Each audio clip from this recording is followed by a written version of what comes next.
Ok, vous êtes en train de visualiser sous forme de grille de pixels. Alors voilà, je vais maintenant prendre l'outil rectangle et tracer un autre rectangle.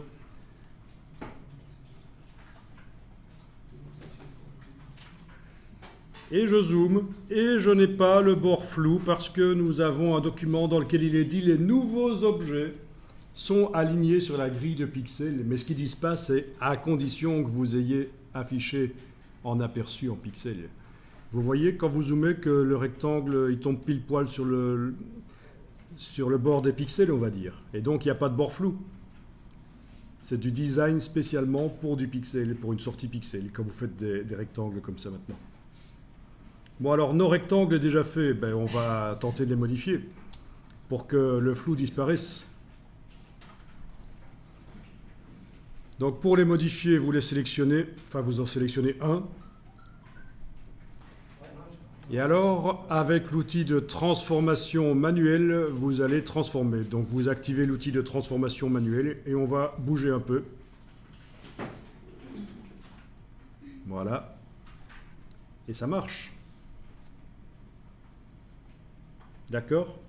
Quand je bouge une poignée, elle s'aligne sur la grille de pixels et le flou au bord du rectangle a disparu. On voit très bien la différence par rapport au rectangle qui est à côté. Ok. J'active l'autre objet qui est flou. Je vais maintenant dans le menu Fenêtre, Transformation. Fenêtre, Transformation.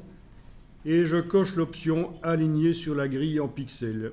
Et d'office, tout le rectangle va sur la grille en pixels.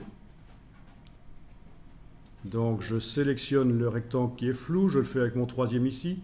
Pour cet objet, je vais cocher l'option Aligner sur la grille en pixels. Et d'office, tout l'objet va s'aligner au... C'est donc menu Fenêtre, Transformation, c'est une palette. Voilà. Donc il s'aligne sur la grille en pixels quand vous le transformez avec l'outil transformation ou quand vous cochez cette option-là dans la palette transformation en ayant l'objet sélectionné.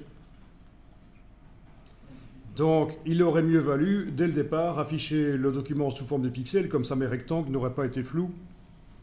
Ils auraient été d'office alignés sur la grille.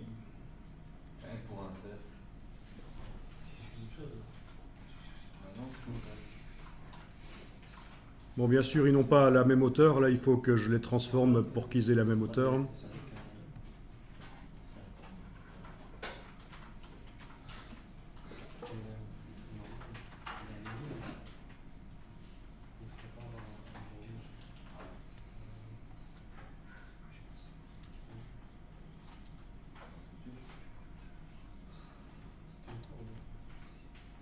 Etc. Mais bon, il vaudrait peut-être mieux en supprimer 3 et redupliquer le premier.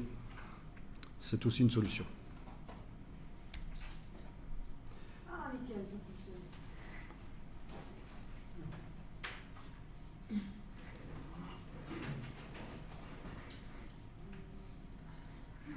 Comment on peut faire pour changer la couleur des commentaires? Parce que mon travail est vert fluo, les commentaires sont vert fluo. Tu veux changer la couleur des commentaires? Ton travail est vert fluo et les commentaires... Les commentaires sont roses. Moi, ça me pose un peu problème. Ah oui, il faut aller voir ça dans les préférences de repères commentés peut-être. Voilà. Moi j'avais mis rose parce que ça me rappelle mes sorties au Queen le samedi soir. Ah. Mais vous pouvez mettre ce que vous voulez, bien sûr. Vous avez croisé? Justement, vert fluo. On ne s'est jamais croisé, mais c'est parce qu'on est déguisé, si tu connaissais. Ben oui, il ne faudrait pas qu'on me reconnaisse. Hein. J'ai mon loup, hein. Qu'est-ce que tu crois? En plus de mes bottes hautes.